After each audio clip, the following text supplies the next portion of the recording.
আসসালামু আলাইকুম। আজকে আপনাদেরকে নিয়ে আসলাম আমার গরুর গোবর। আমার গোবর কী করি? আমার গোবরকে ফেলে দেই না আমার গোবর রাইখা দেই? আমার গোবর ফালি না, ফেলে দেই না ভাই, আমার গোবর রাইখা দেই। কারণ হচ্ছে কি, আমার খামারটা হচ্ছে কি বনশ্রী মেলাদিয়ার কাছে। আমার খামারটা বনশ্রী মেলাদিয়ার কাছে হওয়ার কারণে আমার গোবরটা ফালতে হয় না। কারণ আমাদের এখানে নার্সারি আছে, নার্সারিরা আমাদের থেকে গোবরটা নিয়ে যায়।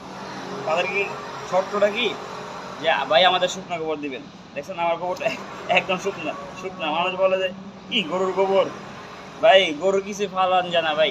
আগের দিন দেখতাম মানুষ এই গোবর দিয়ে রান্না করে খাইতো, আর এখন তো ওই দিন নাই, গ্যাস আইছে, মানুষ এখন শৌখিন হয়ে গেছে, গোবর কিছুই করতে পারে না। কিন্তু এখন আমাদের জানি যে আমরা এই গোবর দিয়ে জৈব সার বানানো হয়, আরও অনেক সার বানানো হয়, কেঁচো কম্পোস্ট করা হয়। কিন্তু আমাদের এখান তো আর এরকম চাষের জমি নাই, তাই আমরা এই যাদের কেঁচো সার বানাতে পারি না, জৈব সার বানাতে পারি। কিন্তু আমাদের নিজেগুলো আছে, নার্সারি আছে, নার্সারি এরা কী করে আমাদের এখান থেকে গোবরগুলো নিয়ে যায়।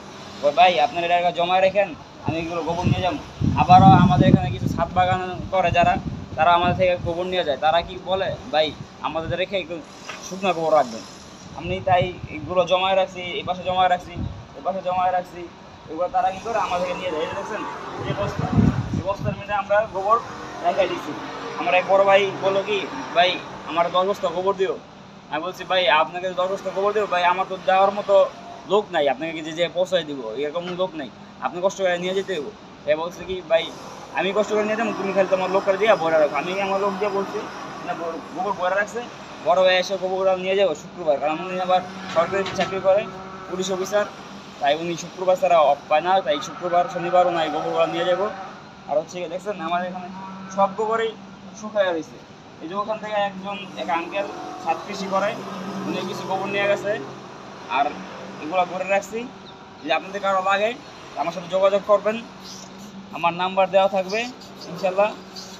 আপনি আমার সাথে যোগাযোগ করবেন, আমরা আপনাদেরকে গোবর দেওয়ার চেষ্টা করবো। আসসালামু আলাইকুম।